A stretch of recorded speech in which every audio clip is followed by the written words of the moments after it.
Uh, with all of, hopefully with your permission, I would like to change the topic of today's discussion. I prepared very well for the topic Rajiv has allotted, but looking at the way the situation in India, the pandemic situation in India is going on, I thought I should express my views to all of you exactly what I presume is going to be the scenario and what needs to be done.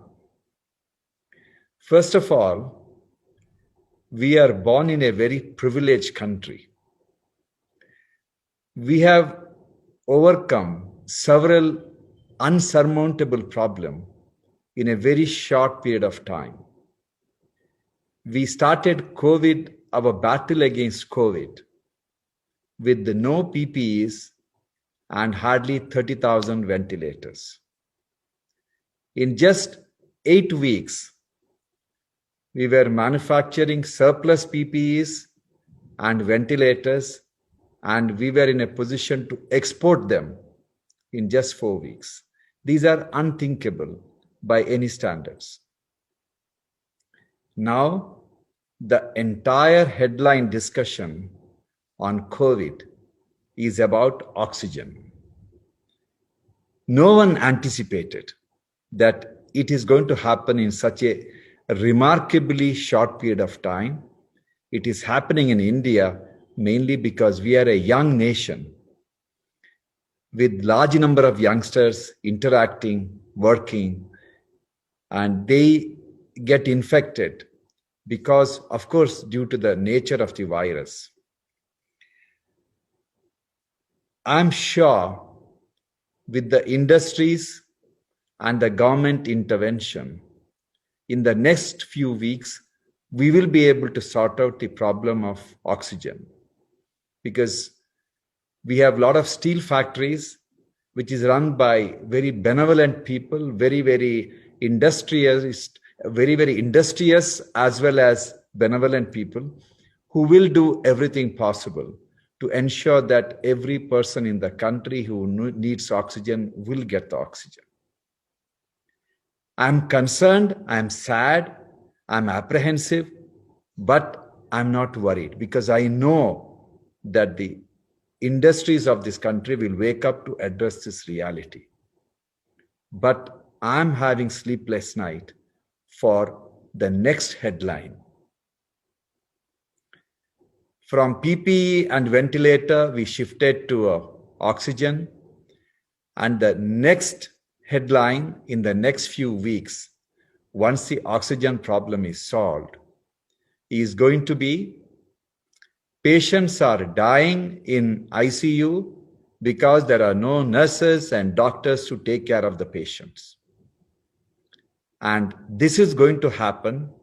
I have no doubt about it. Now, I'll explain to you why this is going to happen. We are testing about 3.5 lakh people as positive for COVID. For every patient who's tested positive, there are minimum of 5 to 10 people who are positive, but they are not tested. That means we are talking about at least over 15 to 20 lakh people who are getting infected every day in our large country. Statistically, 5% of the COVID positive patients need ICU bed, irrespective of their age. That means we need to have at least 80,000 ICU beds daily, new ICU beds daily. And many of you may not know, India has only 75,000 to 90,000 ICU beds, and all of them are packed already, and COVID has not reached the peak yet.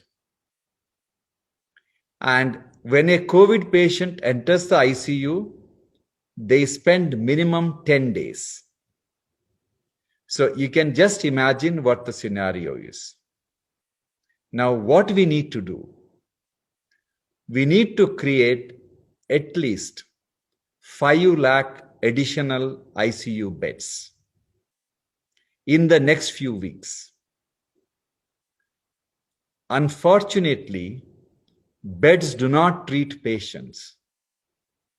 We need nurses, doctors, and paramedics in that order.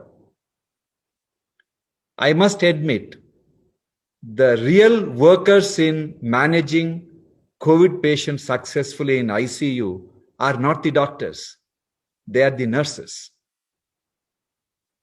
And the outcome of patient in a COVID ICU depends predominantly on the nurses, the way they have managed the patient.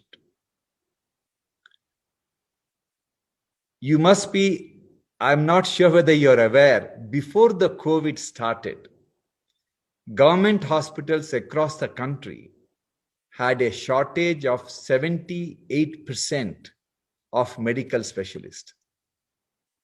That is a shortage, existing shortage. So essentially, COVID patients are not taken care by most government hospitals. There are exceptions, but most government hospitals do not take care of COVID patients simply because they do not have the nurses and the doctors. They have the infrastructure, but they do not have the doctors and nurses to take care. Now, we need to produce at least 2 lakh nurses and at least 1.5 lakh doctors in the next few weeks who are dedicated to manage COVID for the next 1 year, because current pandemic is likely to last for about 4 to 5 months. And then we should be prepared for the third wave. I'm just comparing what happened in England and what happened in US. Based on that, I am just assuming that this is going to be the way virus will behave. So far, virus has not differentiated between Americans and Indians. Irrespective of how much we want to say that we are genetically immune and we have the BCG has given us the immunity, for the virus, it hasn't behaved any greatly different with us. Now, how do we produce 2 lakh nurses and 1.5 lakh doctors to manage COVID ICUs for the next 1 year? If there is one country which can produce that workforce in few weeks, is India. No other country in the world can do this miracle. How it is possible? We have about 220,000 nurses working, who have finished their 3-year GNM or 4-year of BSc in various nursing schools and colleges across the country, who are preparing in the library for their exam, which should happen in the next few weeks. If the Ministry of Health, along with Indian Nursing Council, take the approach of drafting for the armed forces when there is an impending war with the enemy country, we should approach this with the same idea. This is not a peacetime, it is a wartime. If we decide, then these girls should be told, all right, you have finished your training. You haven't finished the formality of exam. You're all graduates, you'll be given a certificate. But you are given a certificate at the end of 1 year if you work in a COVID ICU for 1 year. And then, apart from that, if there is a government job coming up, all the girls and boys, nurses who have worked in this COVID ICU for 1 year should be given a preference over the rest. If that is done, I am convinced most of these girls and boys will join the stream of a fight against COVID. And COVID battle cannot be won by doctors of my age. No war can be fought by people of my age. You need young people. Most of them are vaccinated and they are naturally in a better position to fight the COVID in case they get infected. So we can solve the problem of nursing shortage, which is a major problem. Now, what about the doctors?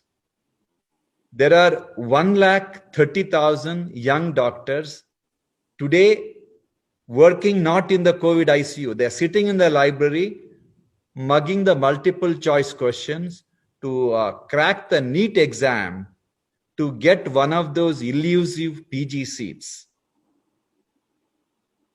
The National Medical Commission should, along with the National Board of Examination, should conduct online test for NEET right away without any delay and declare the results in few days. And there are only about 35,000 PG seats available. And allot the seats.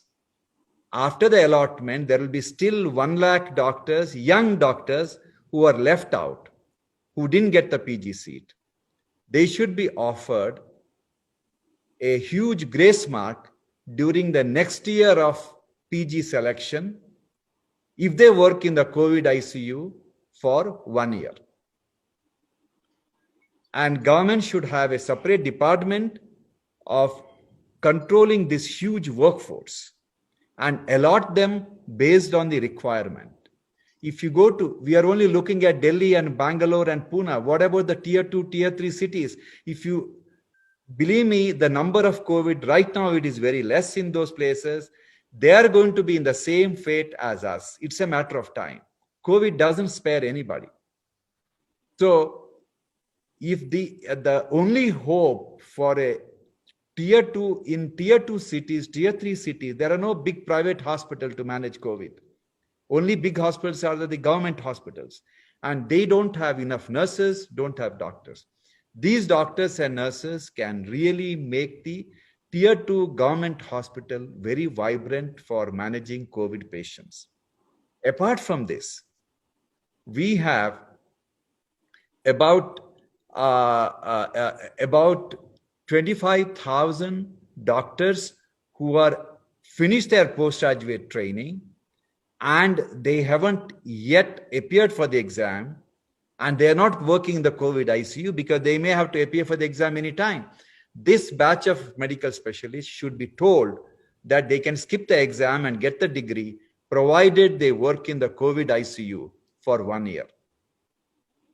And apart from them, there are over 90,000, 1 lakh doctors who graduated from overseas universities, and they haven't been able to pass the national entrance exam. Identify 20,000 of the brightest of the kids and ask them to work in COVID ICU for 1 year for permanent registration. And if we are able to do this successfully in the next few weeks, believe me, we would have conquered the COVID battle. Otherwise, the consequences can be very, very, very serious. Mainly because just admitting a patient in a COVID ICU and giving him some oxygen is not going to save their life. When the oxygen drops, they need proning. And somebody has to monitor their blood gases.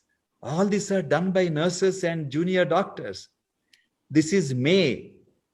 We are entering May. You know how hot it is. Wearing the PPE, working in the COVID ICU. Even the fittest people cannot work there for more than 4 to 5 hours. And we need to look after those patients for 24 hours. You look at the number of people who we need. The current doctors and nurses who are taking care of COVID across the country have done a fantastic job during the first wave. They are tired, they are fed up, they are burnt out. and good number of them are getting infected. Unless we create a parallel workforce of COVID, believe me, there can be a problem. Knowing the amazing power our government has, especially under the leadership of our Honorable Prime Minister, I have no doubt that they will do something dramatic. And we need to do something dramatic. In the end, all my speculation about the number of COVID patients and how many ICU beds we need may be wrong. But what if I'm right? It is too late. That's all I have to say.